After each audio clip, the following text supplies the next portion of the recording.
Boom, what's going on, everybody? Welcome to another Wednesday night's main event. I am your host, Kelly Bullock, the Creek Junkie extraordinaire himself. And tonight we have a special guest, Mr. Chad Hoover himself, the founder of Kayak Bass Fishing. What's going on, man? Not much. Appreciate you hanging out with us tonight and just giving us some information on kayak fishing, safety, all that kind of stuff. What everything is, ins and outs, pros and cons of kayak. Yeah, for sure, we can do that. Yeah, I talk about that a little bit. You know what I mean? A little bit of kayak fishing. So, so Kelly, what part of Kentucky are you from again? Southeastern Kentucky, around Lake Cumberland. Gotcha. That's right. Cumberland River. I like that lake. I went there and caught some big old smallmouth and some big old striper a few years ago. So. One of those pictures I showed in the intro there is from the lake. It's a 17-inch largemouth. I like it in the spring or in the wintertime when they draw it way down. You can go in there and see all the cover and structure that's out of the water, and then come back and fish it in the spring.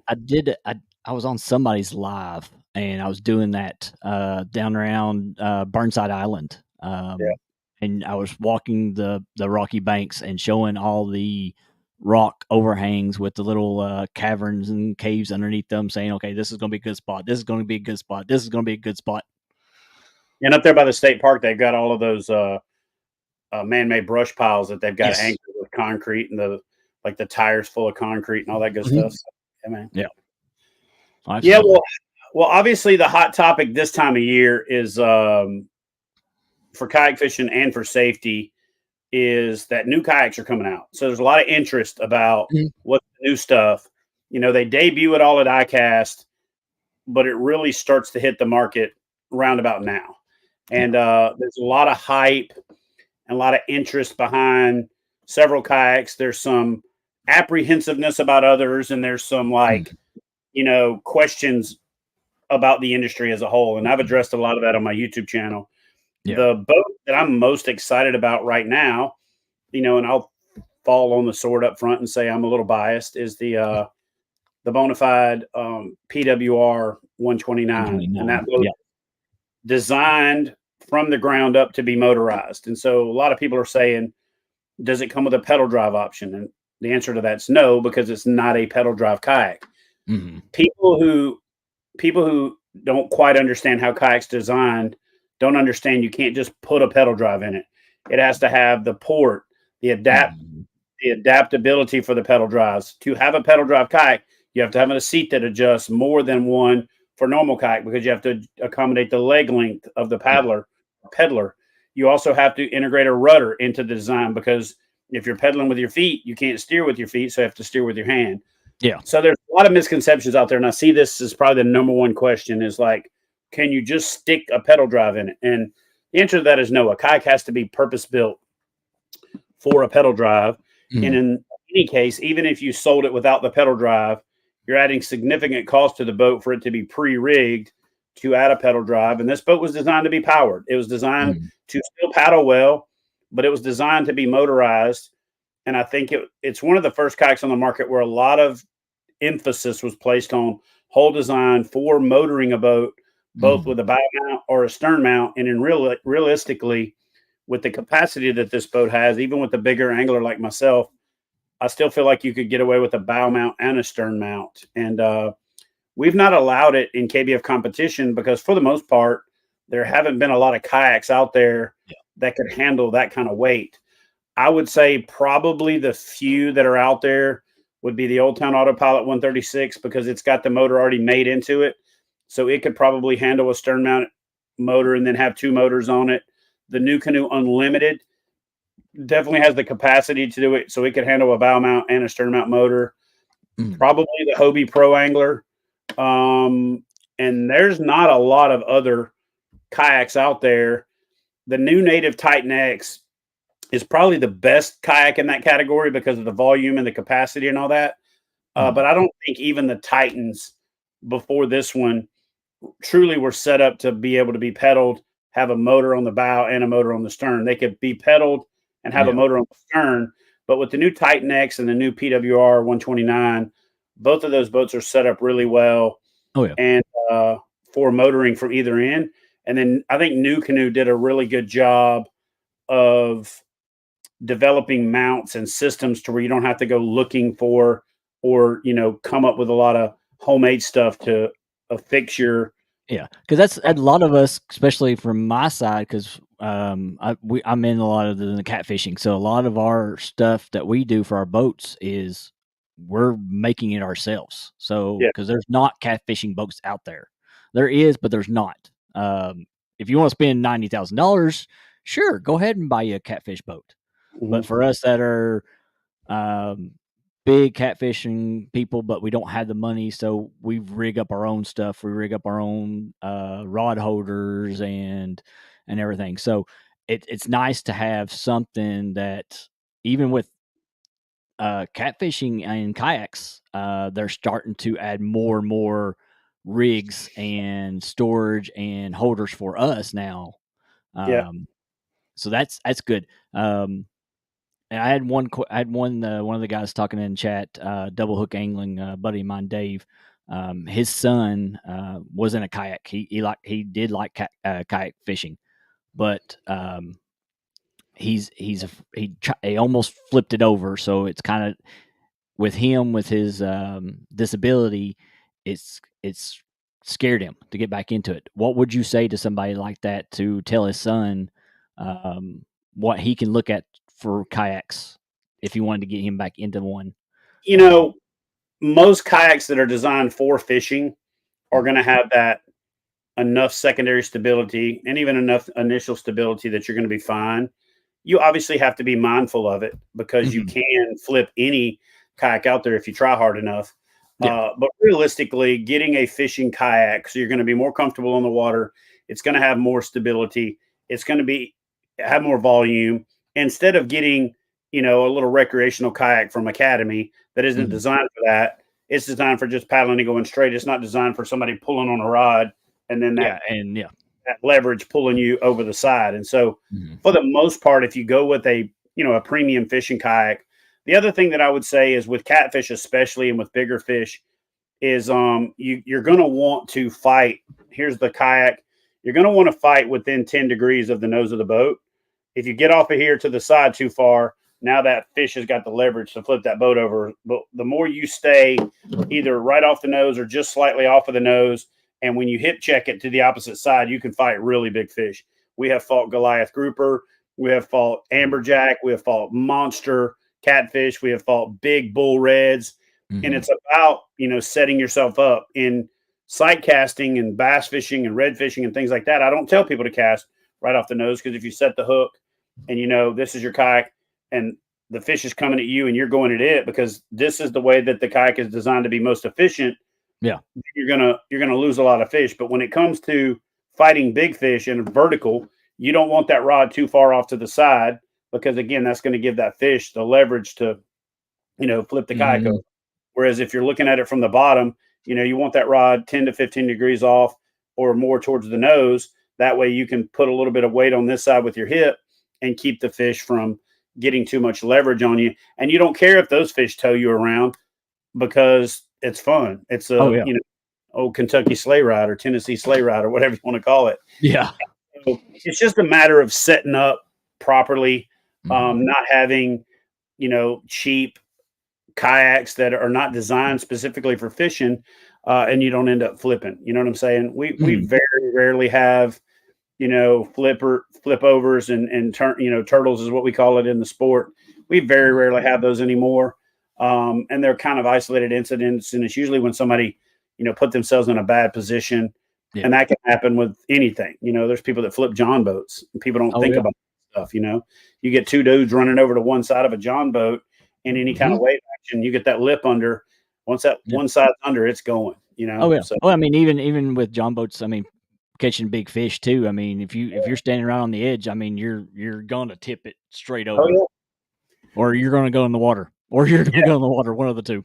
absolutely, or both. Yeah, or both. Yeah, absolutely. Let's say hi a few people before we get fully into this. We had Melissa was in earlier. Mike Sampy, Mr. Sampson, Brandon from Catfishing Dreams is in the house. There's Catfishing for Real. Double Hook Angling's in the house. We got Sly Fox Fishing. Appreciate you coming in here, my friend. There's Backlash Fisherman, Mr. Bird Nest Extraordinaire there. Jake Hudson, what's going on, Jake?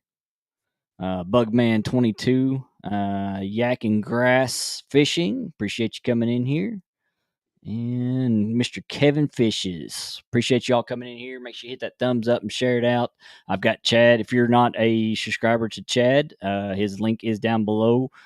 Scrolling across the bottom, make sure you do hook him up, and you won't regret it. I've enjoyed over the years watching Chad's videos and just learning more. Even though I'm not a kayak fisherman, but it's the techniques, the lures, stuff that you talk about that I've learned to use. Why I creek fish too, because I like creek fishing. So I take a lot of your techniques that you use and pertain it to me walking the creeks. Well, we're about to do a lot more creek fishing this year. I hooked up with John from Creek Fishing Adventures for a couple of collabs this year. Next year, I'm doing a lot more of that. A new boat that Bonafide just came out with called the SKF 17. The stands for skiff because they really designed it for saltwater inshore fishing. But I'm gonna make them wish they would have named it the CRK 117 because I'm gonna creek fish and fly fish with that thing like it's my job. Ooh, nice. Yeah. That'd be nice. I'd like to do a little quick shameless plug. I've got this. I've got this kayak crate challenge going on, and I'm actually going to pick the winners for that tomorrow. I was supposed to do it tonight, but then when we decided to do your show, I pushed it back to tomorrow. But if you guys go watch that kayak crate challenge video on my YouTube channel and comment on it, I'm giving away 4 prize packages. The first one is a Yak Attack Black Pack Pro, and all you have to do is go to the Yak Attack website, pick out 3 products, and comment on the YouTube video. Don't try to comment on the website, but comment on the YouTube video with the black pack and what 3 accessories you would mount to it if you won. And if I pick you, you win the black pack and the 3 accessories you picked. And then I'm going to pick 3 people to win a 2-pack of the new track packs, which are badass. And I'm basically giving all of those away tomorrow evening. So, and I just dropped that link to that video, so definitely go look, check that out because that's pretty neat. The crates are awesome looking. They are fascinating and versatile. Versatile, easy to use. What's cool about that concept is Jay from the Bearded Dad fishing channel did a walkthrough of his crate and then challenged me. It's kind of like a what's in your crate amongst YouTubers and people. So he challenged me, then I challenged a couple more people. And the idea is that we're going to give people ideas. I'm obviously using the Yak Attack Black Pack Pro. He had a custom crate that he built out of milk crates or some type of industrial crate. Yeah. Other people like Darren from Wendell Fishing, he's going to have a custom one he made out of a couple of milk crates, merged together and DIY'd. And so it's a really cool challenge where we're all kind of showing off the different setups. And then, over the years, I've used everything from a milk crate to an office crate to a collapsible crate to a soft bag to then ultimately helping Yak Attack develop the first Black Pack and then now the Black Pack Pro. And so I'm kind of spoiled, and I'm also, very blessed now with the gear that I get to use. But I rember back in the old days, and I'll still tell people when they call me or if they message me, hey, if I'm looking into getting into kayak fishing, what do you recommend for gear management? I'm like, you know what? Go get yourself a milk crate, zip tie 4 pieces of PVC rod into the corners to give you 4 rod holders. Get after it. Put you a soft-sided tackle bag inside there so you can reach around, just grab it, put it in your lap, and then throw it back in the bag so you don't have to dig through the box until you love it, until you kind of develop your system. And then after that, you can get more fancy if you want to, or you can just keep it real simple. A kayak, a paddle, a PFD, a milk crate, and 4 pieces of PVC cut down to length. That's really all you need. If you want to get fancy, you can get yourself some black Krylon spray paint and paint it all up so it all matches. And then you got yourself a bougie crate. But yeah, dude, it's, that's the great thing about kayak fishing is there is no real, there's the minimalist all the way to, people that are decking these things out like a mini bass boat, and I'm somewhere in the middle. I do think it's funny when people jump in the comment section and say you might as well buy a boat. I always think that's hilarious. I actually responded to a comment yesterday. I was like, you knuckleheads that jump in and comment you should just buy a boat, or like the vegans that show up on hunting videos. Like, why are you here? This is a kayak video. If you don't want a kayak, why are you in the comment section of a kayak fishing video? Oh yeah. And I think some people are just trolls. That's all they do is they it's their life mission is to troll other people and cause problems. And I don't think they do any of it. I don't think they own a boat. I don't think they own a kayak. I don't think they own an inner tube. They probably never leave the house. They fished one time when they were in their 20s. Now they're 45 years old, living in their mom's basement, shitting on people in the comment section of YouTube videos. So for the most part, I just have a little fun with them. I did a video called "Just Buy a Boat," and kind of responding to that. But we don't do it because we want a boat. We do it because we want to fish out of a kayak. Yeah. It's like if you look at side by sides, like Can-Ams and Yamahas and Kawasaki Mules and all these side by sides, those things are designed to get you places that a vehicle can't go. Yeah. Well, many of them are more expensive than a cheap vehicle. So that's like jumping on a Polaris forum and saying you should just buy a cheap car. We don't want a cheap car because we wanted that side by side to get, I'm just trying to make an analogy, and it's almost like if you got a really nice horse because you're into horses, somebody going, well, you should just buy a smart car. You can buy a smart car cheaper than that horse. It's not what we're trying to do. It's like Charles said I was sitting in my mom's basement rent free and complain about that too. Absolutely. He was actually just here at our Knucklehead event this weekend and did a tour down at the HQ and all that good stuff. So good to see you on here, Charles Fox, Sly Fox. But yeah, man, I said early on, the biggest thing right now, the two big things is people are really starting to think about the new stuff that's out there. A lot of debate. My suggestion is to try before you buy. Find somebody in the club who has one if you can. Find a dealer that's stocking it and get them to, let you demo it. Try before you can buy anytime that you possibly can. It's always going to be a better way to purchase a fishing kayak. And then the other thing you really got to start thinking about this time of year, even here in the South, is anti-exposure gear, whether that's some good waders with a PFD, with a dry top, with a PFD on pretty tight over the top, or a dry suit, or somewhere, kind of in the middle. And I'm going to be doing a video about that next week where we talk about the gear you should think about. The big key for me is layering. And there's a thing called the rule of 120. If the air temperature and the water temperature adds up to less than 120, you should have some type of anti-exposure gear on, whether that's a dry top, a complete dry suit, a pair of bibs that keep you dry with a wet jacket or a dry top jacket over the top. But you should be looking and starting to consider some type of anti-exposure. If you can't get anti-exposure and the air temp and water temp adds up to less than 120, you shouldn't be much further than casting distance away from the shore, because when you flip into the water, it's going to take your breath. It's going to make all your muscles fail on you. And I don't care if you think you can swim 100 yards without losing your breath. You're not swimming 100 yards in cold water. You're not swimming 100 yards when you're all weighted down with fishing gear on. Always wear your PFD. Stay within casting distance of the shoreline. But I strongly urge you, if you're going to be in that environment, to research cold water gear. I've got several videos on it from the past. I'm about to do another updated video. I'm going to do a video addressing the wader myth. There's the whole, if you wear waders in a kayak and you flip over in the water, they're going to fill up with water and suck you down. That's garbage. That doesn't happen. Whether you wear a belt or not, if you fall into the water pressure actually forces the air out of the waders, sticks it to your body like a chicken in a wrapper at a convenience.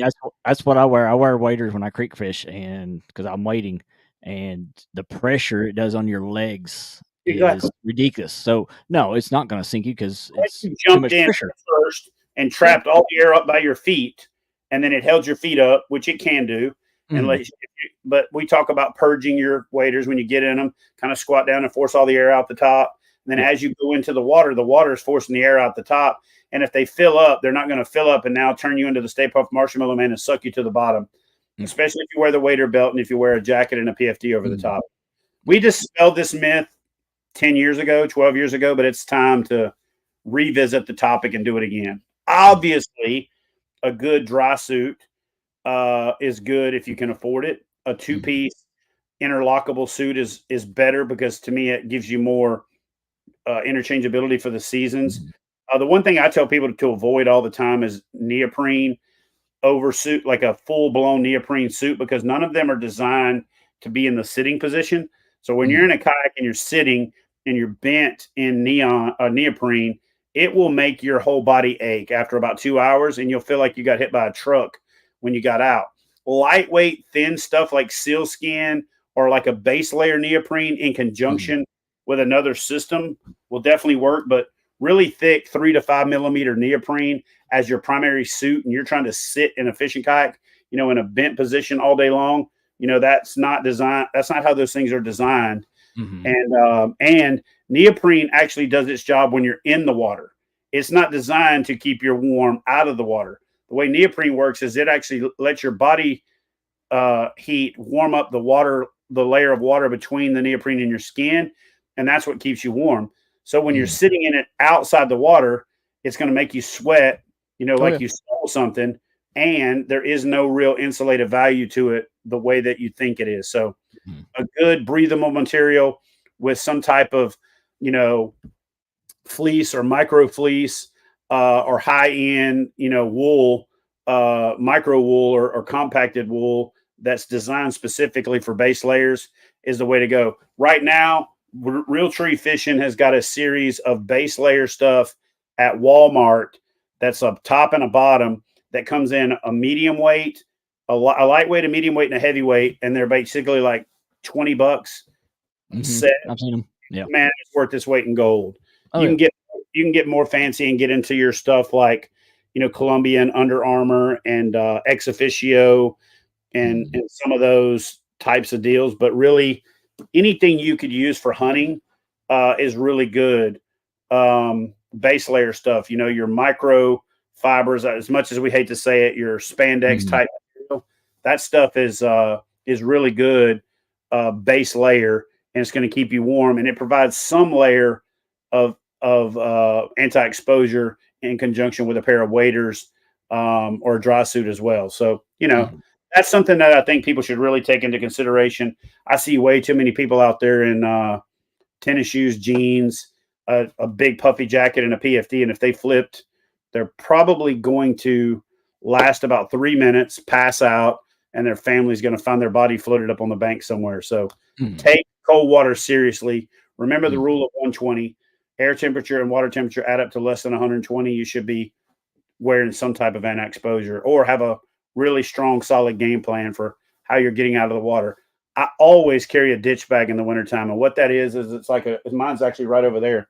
It's a dry bag stuffed with an extra suit of clothes, usually put some sweatpants and a sweatshirt in there, roll it up real nice and shove it inside my kayak.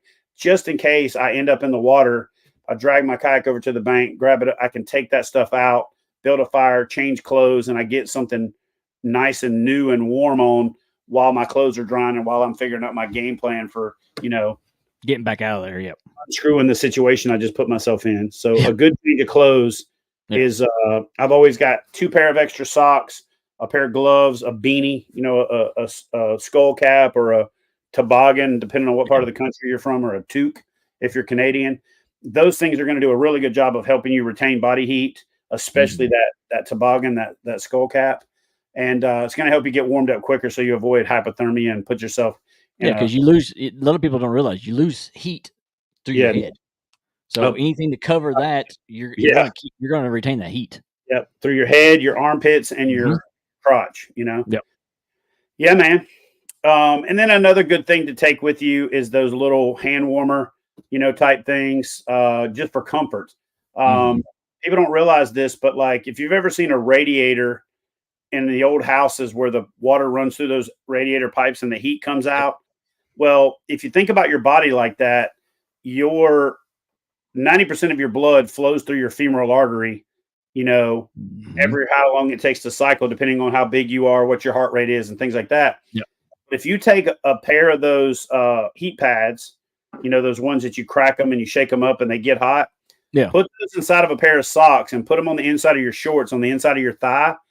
And if you just keep the inside of your thigh warm and you warm up where the femoral artery runs just inside of your leg, it actually warms your blood up as it's going out to the rest of your body, and it keeps you warmer than you would be by putting it just on your feet or just on your hands or sticking it in a hand warmer. And it's an old camping trick where people take the water bottle, they put it between their legs inside the sleeping bag, so that that hot water bottle warms up your legs, and it helps warm up your blood flow to help warm you up and make you feel warmer than you actually are. So it's a little trick. Those little hand warmer things are worth their weight in gold. Oh yeah, absolutely. I mean, we use those a lot when a lot of us do catfishing and stuff during the winter because it does keep our hands warm and stuff like that when we're out there. Yep, they make some gloves where you just slide one in the back. They make socks where you slide them in above your toes. And then, like I said, if you wear a pair of I don't want to say spandex is probably the wrong word, but compression shorts, and you put those things on the inside of your legs, man, it'll change your world in the wintertime. That works great for hunting too. Oh, yeah. For those and a lot of people don't realize is your chest. Your chest and everything is keep that warm, because the rest of your body, your arms and all that stuff, they'll end up warming themselves up. It's your chest that's where you need that warmness too. So layering on your chest more is going to help you too. Yeah. And, we're from the South, so we don't think too much about wearing scarves and flipping our collars up and things like that. It doesn't get as cold as it does up north. But a good friend of mine who's a former Special Forces guy, he's like, hey, man, take these things and put them in a sock and then put them around your neck and stick it under your shirt, just keeping the back of your neck warm. Because, again, you got the carotid artery going up through here. Keeping that blood flow warm just changes your overall sense of well-being, makes you more comfortable. You're more comfortable. You can stay out there longer. And people who put their gear away for the winter kind of make me laugh. And at the same time, I'm shaking my head. I see the post about it. All right, putting my stuff away for the winter. And I'm like, what the hell? That doesn't make any sense to me. A lot of people do. A lot of people, when you live somewhere where you got to ice fish or something like that. But man, when you live somewhere where the water stays moving, the fish are still going to bite. You know what I'm saying? Yep. Just get the right stuff to be comfortable, and you can stay out there longer. So, absolutely. Yeah, man, those are the two big topics for me this time of year. Obviously I could talk about kayak fishing until the cows come home, but probably the best thing to do is find out what your audience wants to know. Why don't we ask anybody got any questions? Things like that. Somebody said Maurice? Figure out how to watch the Maurice says base layer. Yep. Always make sure you have a good base layer. Absolutely. I'll scroll through here myself.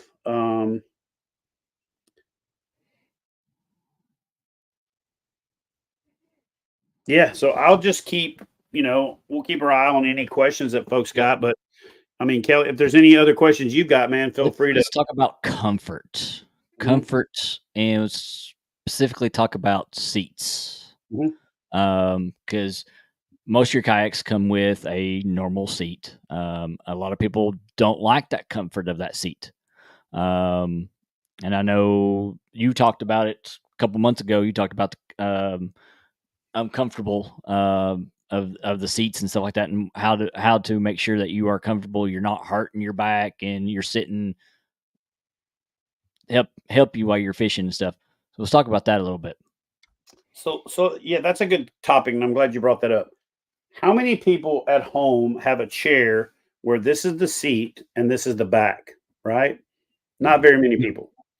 Recliner. And if they do, this goes back, but then usually this comes out. Yeah. And the reason for that is when you're in a recliner, if you lean back and you put your legs out, now that lifts your quads up and it supports your legs.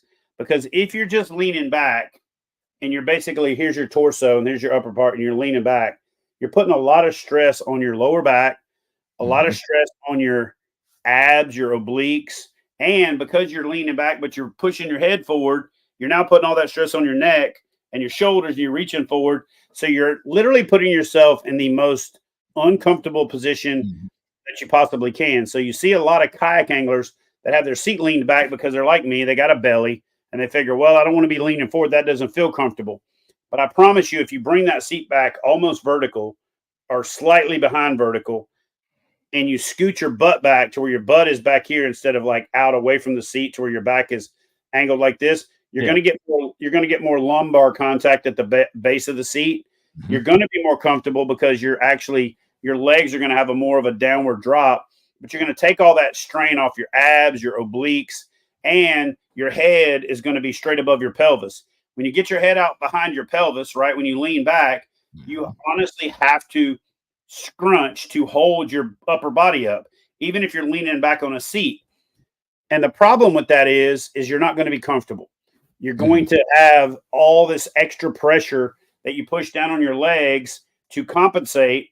Then that's going to compress the nerve on the back of your leg and give yourself sciatica. You're going to feel like you got your butt kicked at the end of the day. So the more you lean your seat up, the more you're going to use it. And if the seat has lumbar support in it, or if you just go out and buy yourself a lumbar pad, that's going to double the impact of having that seat vertical. If you have the seat lean back and your back is like this, right, not touching it, it doesn't matter if you got a lumbar support right there. Your back ain't even touching it. Does that make sense? Yeah. So you got to have that seat back more vertical. The other thing that I see happen, especially with these lawn chair style seats, is the people at the factory don't tighten the frame up well enough, and then you buy it and assume that they did, so you don't tighten it well enough. So the first thing you should do when you get any of these lawn chair style seats, and everybody's got them, whether it's Jackson or Old Town or Bonafide or Native or Crescent, New Canoe, everybody's got them.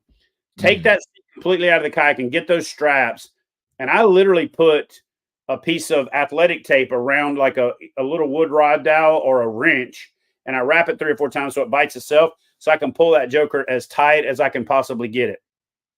Like you mentioned in that video, one of the things that I've started doing is I've also started sliding a pad under the seat wherever the straps are, so that that strap under my legs or under my butt isn't like that isolated point of contact. I'm distributing that pressure out to where it's not feeling the strap digging into the back of my leg.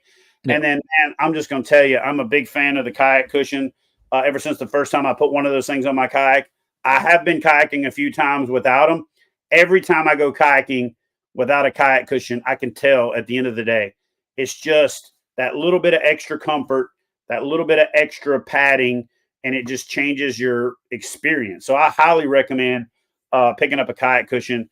They're bad to the bone. If you can't afford the true premium kayak cushion, getting yourself one of those turkey seats or one of those pads from like the gardening section in Walmart or from like Lowe's or Harbor. I was at Harbor Freight the other day, and they got some good ones that's like designed for being on your knees working on a car or whatever.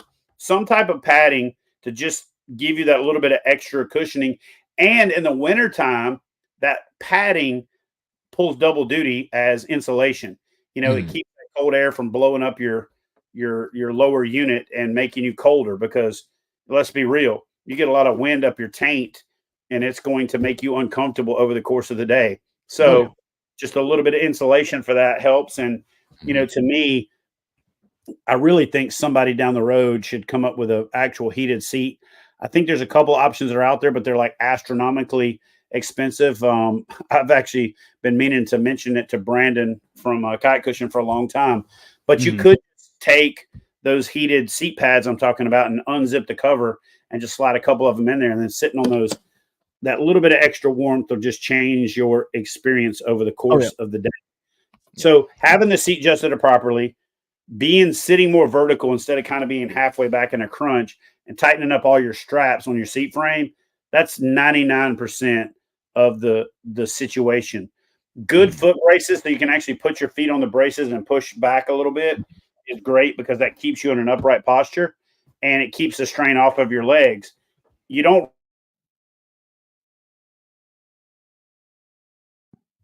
Oh.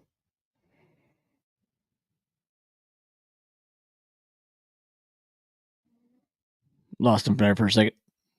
Hopefully he'll come back in. Yeah, I'm here. There you go. I got you. I don't know if you guys have ever seen those videos of military formations where people are standing in formation and then in the back somebody just starts wobbling and boom, they fall over, and the stretcher crew runs out and grabs them. That's because those people lock their knees. And when you lock your knees, you disrupt the blood flow and you really compound the amount of pressure that's directly on your butt where you're sitting, because you Mhm. got your legs straightened out, and you're not distributing that pressure from your butt to your lower thighs and or your upper thighs, near your butt. And so if Yeah. you'll use foot braces to position your feet properly, you want to have a slight bend in there, about 15, 20 degrees, 3 to 4 inches if from the distance of your hip to your ankle, a little 3 to 4 inch bend in your leg would be ideal. And so a lot of people don't use foot braces or they don't think they need them, but that'll change your experience, and it'll change your comfort as well, because you're Yeah. not sitting there with your legs straight out in front of you, locked out, which makes your legs go to sleep. It restricts blood flow, and it just forces you again to compensate with your torso Mhm. because you're not being able to push with your feet. So you end up really uncomfortable, and you don't even know why, if that makes Yeah. sense. So I'm A glad lo you mentioned. I've seen a lot of people, and kinda talked a little bit about the foot peds, pedal, I've seen a lot of people actually take them out Yeah, of their yeah, I kayaks. see it all the time, and I'm like, dude. Yeah, and then I've always asked them, I said, "Why?" And they're like, "Oh, it's in the way. It's in the way of me of having anything in front of me." Like, it takes up space. Yeah, I'm like, "It's" like you said, it's there to help with mental your part of yeah, sitting properly, paddling properly, and interacting with your kayak. You know what I mean? So yeah, I tell people all the mm, time, put those back, use yeah, them for 3 days. It'll change your life. mm. I have to talk about this just because it's one of my favorite videos, and it's been it's been years. Hook removal. You know what's I know funny? it's kinda off the subject, but it's kind of like it's something that I always went back to every time I go to your channel. It's like the first thing that pops in there every time I see it is the hook removal one. It's like I'm gonna it redo that video probably sometime in the next 2 to 3 weeks, just to demonstrate it again, because we mm, go full circle and we go years without seeing stuff. And I see people who post a video, they got a thumb, a hook in their hand, a hook in their arm, oh, and yeah. they went to the ER.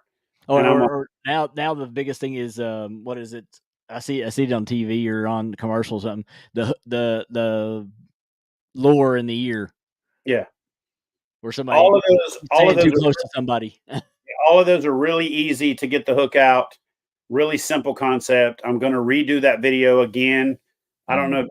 if you're talking about the ones where I've gotten the hooks out of other people, or the one where I hook myself. The Um, one you hooked yourself, it says it's from 11 years ago. It's yeah, how to yeah. remove how to hook removal.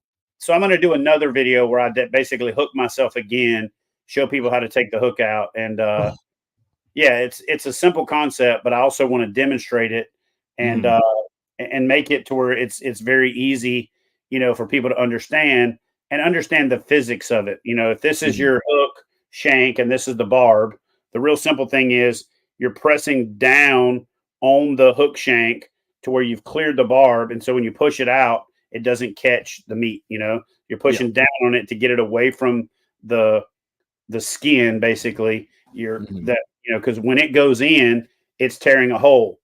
So if you push down on it, you get it away from the skin, and it just slides right back out. So you're basically using the groove that the mhm, hook point made going in to take it back out. Whereas just sitting there pulling on it doesn't work. You know what I yeah, mean? oh, yeah, Uh, so I'm going to demonstrate that and use an oversized hook to show what's going on. And mhm, yeah, and we'll definitely demonstrate that again here pretty soon. But if you just go to my channel, click on Chat Over Fishing, and click on videos and put most viewed, one of the most viewed ever is the hook removal one, yeah, and then there's probably 4 or 5 of them in the top 20 videos that I've ever done. mhm, Um, yeah, for a while, man, I was getting a call about once a week when I mhm, was living back in Hendersonville, Tennessee, and even the ER in our town got to know that I was good at removing hooks. So when the doctors were there that weren't comfortable with it, they would call, and literally I would go to the ER and remove hooks for people at the ER. And oh, especially if the hook is like a treble hook and it's buried up, oh, to the yeah, tank, and they don't have room to push it through to clip the end off. then they really don't even know what to do. And so, yeah, I'm going to do like I said, I've literally got that on my schedule of videos in the next 2 weeks to redo that video because it's a fun video. Yep. People are like, I can't believe you're hooking yourself, you dumbass. And I'm like, well, taking one for the team, man. Yeah. Let's talk about, because I mentioned it right off the bat. You are the founder of Kayak Bass Fishing. Yes, sir. Let's talk about that a little bit and how that all came up to be, why you done it. Is there a reason to help the kayak fishing community, or what? What was the thoughts behind doing it? It really isn't as complicated as most people think. So back when kayak fishing first got started, it was predominantly saltwater fishing. It was all around the fringe. And I couldn't for the life of me understand why people didn't fish for bass more with a kayak. But I mean, I'm telling you, for 10 years, there was almost no people bass fishing from kayak. And I was also saltwater fishing. So I was saltwater fishing and it would start to get real popular. But and then I would go bass fishing from it. And I wouldn't even talk about the bass fishing part because I didn't want the world to know how badass a kayak was for bass fishing. And a buddy of mine convinced me to write a book about it. And but let me back up. Here's how kayak bass fishing started. We were on a forum, me and a buddy, and a topic had come up, and then we went to a party at some.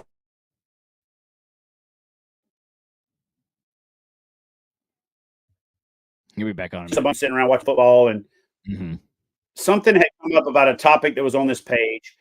And I was like, man, you know what pisses me off about that forum is they've got kayak fishing, freshwater fishing all the way at the bottom. It's like the redheaded stepchild of all the forums. And if you went to any kayak fishing forum back then, freshwater was like the bottom forum, had almost no traffic.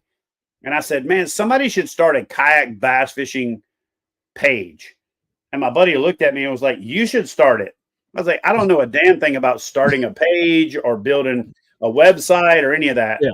So he went on the computer because it was his house. And he's like, oh, the URL kayak bass fishing is available. So he bought it. And then the next day he called me over and we figured out how to do the transfer. He transferred it to me. And then we figured out how to build a forum and plug the forum into the web page. And initially it was just me wanting to have a place where kayak bass fishing was the primary discussion topic, not the redheaded stepchild. And then people started saying, dude, we should do tournaments. And at first I didn't really want to do tournaments. I knew that the online thing was going to be huge down the road. There's a couple of people that were starting to flirt with it. We had been doing catch photo release tournaments with saltwater for about 10 years. And I was like, man, let's just do some catch photo release tournaments. Let's build a web page where you can upload your photos. And so before Tourney X and before Fishing Chaos and Fish Donkey and all of these other tournament management apps, my buddy, the same guy that bought the website for me, a guy named George Hughes, built a Microsoft Access page where you entered the fish length and you uploaded the photo. And back then, there wasn't even a way to judge the fish. We had to go into the hard code of the fish if we disagreed with the length and change it. And it was labor intensive, wasn't very secure, and you couldn't pay through the website. Like it was basically way ahead of what we have now. But that's kind of how it all started. Is I was frustrated that other people, that nobody made a kayak bass fishing page, that kayak bass fishing was always, like I said, the redheaded stepchild or the basement, discussion. Yeah. And then when I started the web page, a buddy of mine said, dude, you should write a book about kayak bass fishing. I'm like, you're crazy. I ain't writing no damn book. And then he's like, well, if you don't do it, somebody else is going to do it. I was like, all right, well, good luck to him. And he just kept on that for about a year.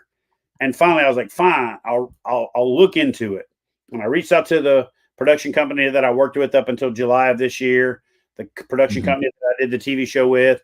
They did books and DVDs before they did TV. So we did a book and DVD deal together. That initial YouTube video was actually a video series that we shot for DVD, and we put it on YouTube just to get extra exposure. And then it turned out that honestly, man, like a year later, I looked back and was like, holy crap, this YouTube stuff's getting more views than the than the DVDs.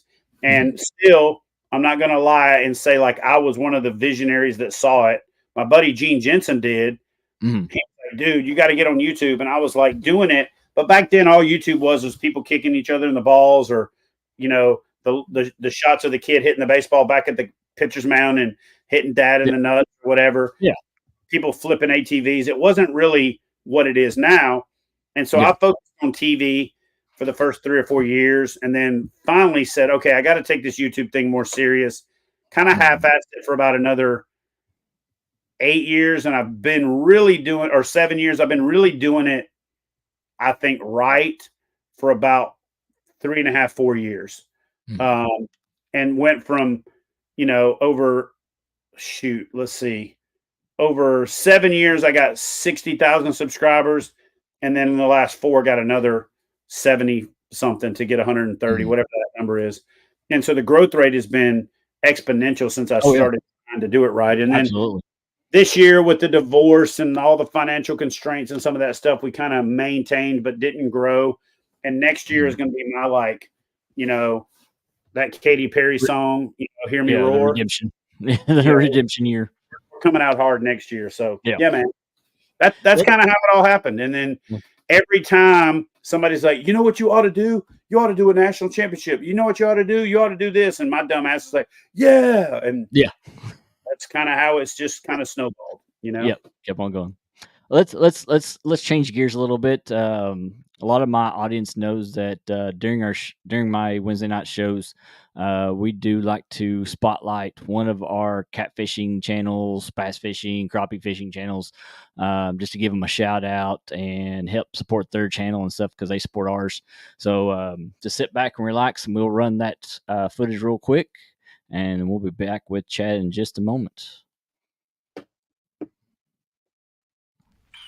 The year is 1991. Birds and people are living together in seemingly perfect harmony, until one day a young man catches fire.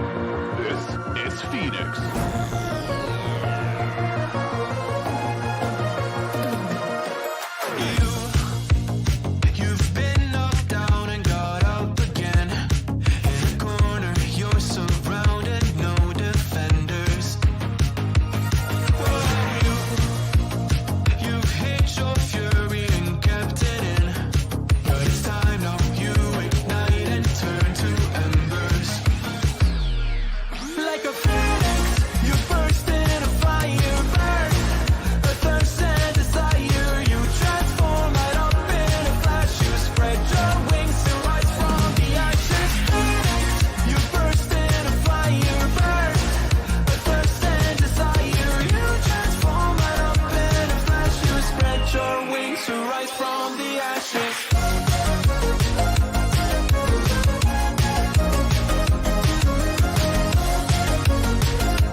And we are back, and appreciate everybody that is Fields to Water, Mr. Chad, and Get Hooked on D, his wife. They both have channels out there on YouTube. Definitely check them out. Double Hook Angling said, I have foot braces or my legs just go where they want. He ain't wrong. Yeah, because he was talking about the lumbar pad and stuff, because he's wheelchair bound, and so he uses the pad and stuff because he's in his wheelchair 14 hours a day. And then he says he has to use the foot braces for his legs. But I don't know if you saw that comment. He said that he loves kayak fishing and gives him the freedom because it's hard to bank fish, especially because he's in a wheelchair. Yeah, absolutely. Well, man, what else you got, brother? So waiting on somebody to come up with something, some question out there.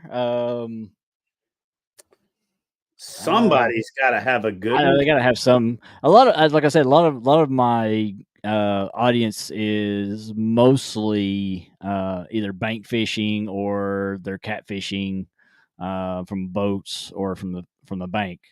Very few of them are kayak. Some of them will never be caught on a kayak. Like, let me find his name in here. I know he's in here.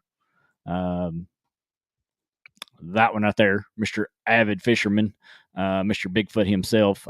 He said he'll never be caught dead in a kayak because he's big and tall and Yeah, Sasquatchy. that's a BS excuse. But that's fine. All the people that say every time I'm getting ready to launch, man, you'll never see my ass in one of them things. I'm like, it's fine. It just leaves more fish for me. You know what I'm saying? So he said, tell everyone about the boot at Gunnersville this weekend. Are you talking about the picture of the boot there, Charles, or is there something that I'm missing? Give me a little bit more detail on that. I think what he's talking about is I started a thread when we first started the championship kickoff. Somebody posted a 20-inch fish, and I took a picture of my croc and put it on the measuring board. Took a picture of it, and I posted a 23-inch fish. Mm-hmm. And you don't see it until you click on it. So a bunch of people are clicking on it and then going, "Oh, you SOB, that's dirty. I thought you caught a 23." And then some people were texting me and congratulating me. "Congratulations, bro. That's awesome." And then it was a picture of my foot. Then one of my buddies, Ryan, responded, and he wanted his name higher on the leaderboard. So he took a picture of his boot on the measuring board and posted it up as a 23 1/4. So that way it bumped his. So then I went ahead and deleted his photo and my photo from the leaderboard because otherwise we're about to have 600 pictures of people's feet, and that's not sounds like an OnlyFans page. Exactly. I was just trying to start the thing off with a little bit of humor in the morning, but I didn't want it to turn into a snowball effect. So, absolutely. But the thing is, we're just gonna have some fun, man. The Knucklehead series is the end of the year. It's not as serious as the KBF Trail series and the 10 and all that other stuff, and it's a team competition, so everybody's working together. So it was a good time, camaraderie. We had fun, and looking forward to doing it next year. So, any thoughts? I know you talk about a lot of people are hitting you up doing this and doing that and trying to get you to get into some kind of tournaments. Any thoughts about doing something live on YouTube? Like I don't know if you've seen, we do a lot of live tournaments, catfishing tournaments and things like that. We just did a live panfish tournament a couple months ago or a month ago or so. Any thoughts about maybe bringing your kayak bass fishing to live YouTube?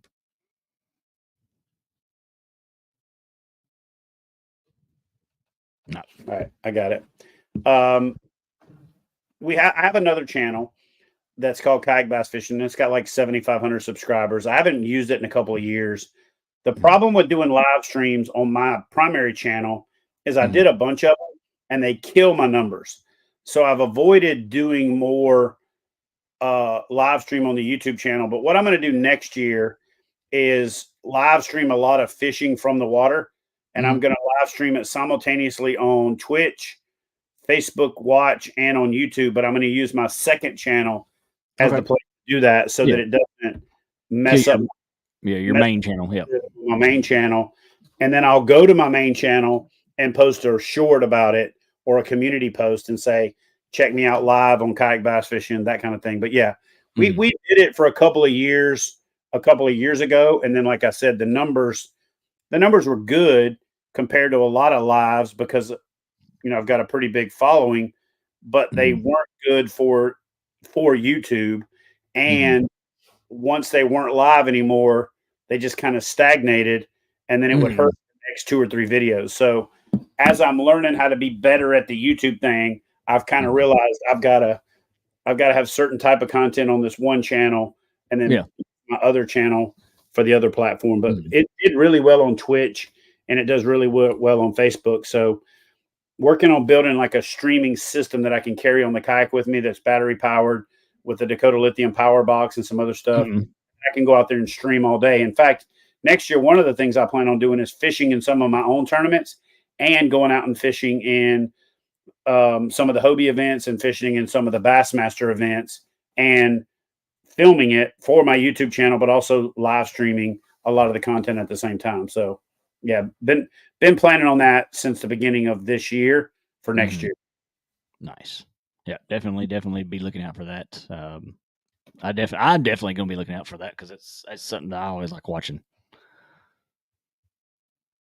We got coastal water in man. here. We got 12 wonderful people in here. Appreciate you all. Make sure you hit that thumbs up and share it out. Like I said again, make sure you hook up with Chad over at Chad Hoover Fishing on YouTube. And you got Facebook. You're on Instagram. You're on Either kayak bass fishing or Chad Hoover fishing in both places. You can find me. So yeah, man.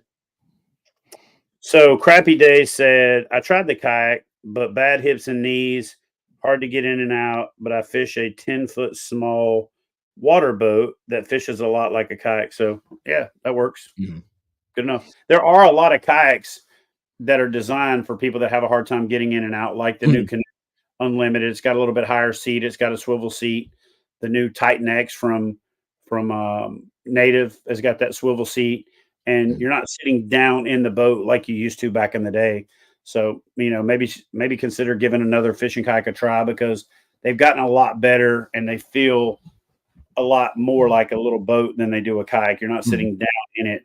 And for older guys and guys with hip and back and shoulder problems trying to get in and out of those boats, I can see it. It's problematic. And the older I get, the more I can understand it. So it's kind of like what I had before I got my big boat. I had a 8-foot Bassmaster Sportsman. gotcha. So it's 8 foot long, 4 foot wide. So it's a mini boat, but kind of like the size of a kayak. Yep. Well, man, do you want to try wrapping this thing up? Do you want to? Yep, we can. We haven't really had any questions or anything. You got any more questions that you had in mind that I haven't answered yet, or speak now, as they say, or really, just the only things is about launching your kayak. You can give us a little quick rundown of that one and what to stay away from when looking at kayaks. Because kind of looked at what to look at getting one, but not really what to stay away from in purchasing one. yeah, man.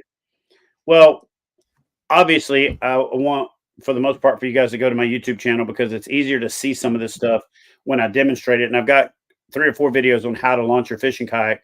The biggest one is, if this is your boat ramp and you take your fishing kayak and you run it up on the boat ramp back and forth all the time, you're going to end up wearing that front part of the boat out. And so to avoid that and to make it easier to get in and out of the boat, when I come in, I turn parallel to the boat ramp and I lean away from the boat ramp and push my kayak in so that the high side is towards the ramp. And then when I level back out, it grips the ramp. And then I stand up and step out of the boat.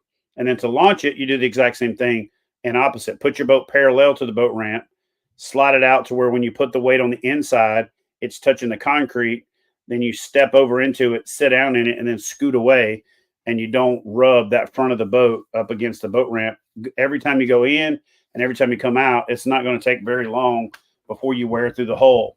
So when it comes to launching your fishing kayak, obviously go to my channel and watch my videos on how to launch a fishing kayak, and you'll see what I'm talking about. But the biggest thing is don't launch it by – the other thing that happens too is if you imagine that this is your fishing kayak, when it's on a ramp, if you got the keel sitting there, it's wobbly because you're sitting on that little skinny keel. You don't have stability. So you go to step in the boat and it teeters and throws your ass out on the boat ramp.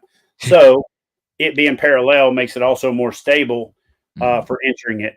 In the summertime, and as long as it's not like super cold, I'll actually turn my boat parallel and just back it out until I'm in like calf deep water, sit down on the seat and then swing my feet in. So that works really well as well. Mhm. And then the things to stay away from are, don't buy a super cheap kayak. I tell everybody all the time, buy the best kayak that you can afford, because you can't buy yesterday, no matter how rich you are. So every day that you don't get to go fishing is a day you'll never get to go fishing. So get out on the water instead of saving up for the most expensive fishing kayak, but also don't buy a cheap one.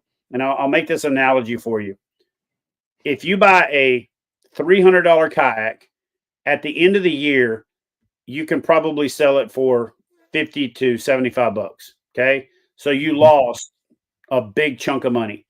You buy a $750 to $1,000 kayak, at the end of the year, you can probably sell it for 650 bucks.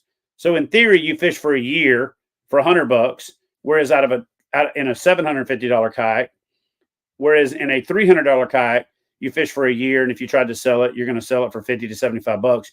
You're going to lose 250 to 175 to $250. So if you get into a premium brand that's a little more durable, that's a little more comfortable, you're going to have a better fishing experience in that year. And when it comes to resale value, those a little bit more premium fishing kayaks are going to hold their value better. The other thing that I say is, don't buy a cheap paddle. Buy a good paddle from the beginning, because you can use that paddle forever with every boat you ever own. And if you buy a cheap paddle, then you buy a little bit more expensive boat and a little bit more expensive paddle. By the time you get to the good paddle, you've already spent $800 on a $300 paddle, right? Because you bought it 5 times. So buy a really good paddle from the beginning. And then the other thing that I would say is, don't jump right to the motor. Don't jump right to the pedals. Actually learn how to paddle, learn how to kayak, learn how to manage boat position, because those are things that you may have to do if your pedals fail or if your motor fails. So learn how to do that. And I'll be straight up with you. For 10 years, my mantra was, I'm a fisherman, I'm not a kayaker. And then I realized, holy shit, I'm in a kayak 250, 300 days a year. I'm kind of a kayaker. So I should at least learn how to do it better. So learn how to paddle, learn how to get in and out of it. And then last but not least, and I'll end with this because this is very important, learn how to get back in your kayak, even if you think you'll never flip it. And so obviously go watch my video on this, but learn how to flip your kayak and get back in it. If you can't flip your kayak and get back in it, it's what I tell teenage girls. If you can't change the tire on your car, you shouldn't be driving. If you can't change the oil on your car, you shouldn't be driving. If you can't flip your fishing kayak and get back in it, you shouldn't be kayak fishing. Waiting until you end up in the water to try to figure out how you get back in it is reckless. And let's be real, 95%, 98% of kayak fishermen are men. Okay. And there ain't a man out there that would disagree with me, because if you disagree with me, you're not a man. You wouldn't consider driving a vehicle that you didn't know how to change a tire on, right? You just wouldn't. You'd be embarrassed if you was on the side of the road and another man had to pull up and change your tire for you. So don't be that guy that ends up in the water and another man has to help you get back in your boat because you don't even have a clue how to do it. So that's the best analogy that I can make to make it hit home and to make it make sense. Go watch my video, but go practice getting back into your fishing kayak. If you don't know how to get back into it, if the situation presents itself where a boat swamps you, you end up reaching for a fish, something happens, you're standing up and you lose your balance and you fall out of the boat, know how to get back in your fishing kayak, or don't get in it. It's real simple. You know what I'm saying? And we'll end the show with this right here. Sly Fox says, "What does the future of kayak bass fishing hold for everyone?" I think the future of kayak bass fishing holds for everyone that people have to understand, and people will eventually learn that just because you kayak fish one way, doesn't that mean that's what kayak fishing is. And so if you don't believe in motors and you don't believe in forward-facing sonar and you don't believe in electronics, cool. You do you and go fishing. Right now, we're still in that weird phase where everybody thinks they should define for everybody else what kayak fishing is. That's not real kayak fishing. Listen, if the Eskimos or the Inuits or whatever the politically correct term is, was looking at everything we fish out of today, they wouldn't consider anything we fish out of a kayak. They wouldn't consider anything we paddle a kayak. So unless you are building a frame and wrapping it in sealskin and waxing it to make it waterproof with whale blubber shut the hell up talking about what real kayak fishing is, because that's the only real kayak. Other than that, they're all adaptations. Sit on tops were the first, oh, that's an abomination. That's not a real kayak. And then pedal drives, and now motors, and now electronics. How about this? How about you do what you want to do and you enjoy yourself and you get from it what you put into it? Yep. Because that's what you invested in. You bought that particular gear. You fish that particular way because that's what brings you joy. And let the other person do the same thing, because there's a lost art in this country since social media came out, and it's a lost art of minding your business. Absolutely. Letting other people do what they do to enjoy themselves. And I just don't think enough people get their ass whooped anymore. You know what I'm saying? And this is probably not the right thing for me to be saying as a leader. I just think there should be about a 3-year period where people just started getting popped in the mouth again, or backhanded. You know what I'm saying? Mhm. Because we just wouldn't be where we are if there were consequences for the type of, BS that people spew from hiding behind a keyboard. You know what I'm saying? Oh yeah. But anyway, to finish on a light note, man, just go fishing, have fun. Don't take shit so serious. Get some enjoyment out of it, and help bring joy to other people by inspiring them to do the same thing. Yep, absolutely. Go wet a line, go hook a fish, enjoy, do it with somebody you love. And guys, you sit here tomorrow all mad on Facebook, I'll be fishing. Yep, absolutely. Absolutely. And we'll see you on the next one, guys. And thanks for having me, brother. I appreciate you. No problem. No All problem. right, And we'll shove this out with our closure, guys. All right, man. Y'all be good. All right.